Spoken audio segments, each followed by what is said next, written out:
अस्सलामुअलैकुम वरहमतुल्लाहि वबरकातुहू। नाजरीन, बागड़ियाँ कोना दे विच मुंजी लगनी शुरू हो गई है। राणा हाजी मोहम्मद सलीम साहब ने वेखो फजर की नमाज पढ़ के कुरान पाक की तिलावत करके आके ला पुटते हैं पे। इन्हां दी जमीन पैली है, ये इन्हें मुंजी लानी है तो काफ़ी मुंजी जी है ना वो लग गई है।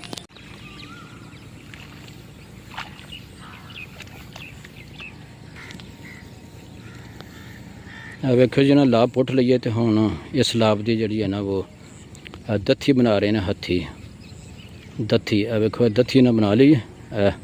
इंज दत्थियाँ बनदियां ने लाभ पुट के, इनू असी दत्थी आने आ। होरां इलाकों पता नहीं की आंदे ने। तो ये राणा मुहम्मद सलीम साहब ने इन्हां दी पिंड दे नेड़े जमीन है।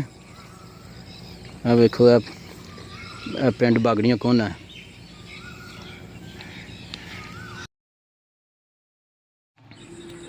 मुंजी लानी बड़ी नाजरीन औखी है।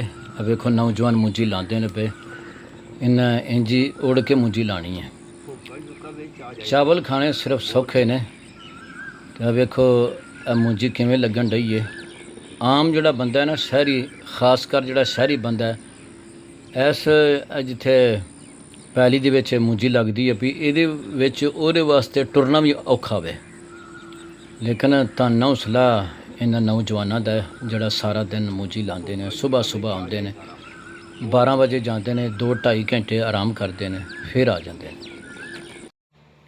नौजवान कल्ला मुंजी लांदा पिया।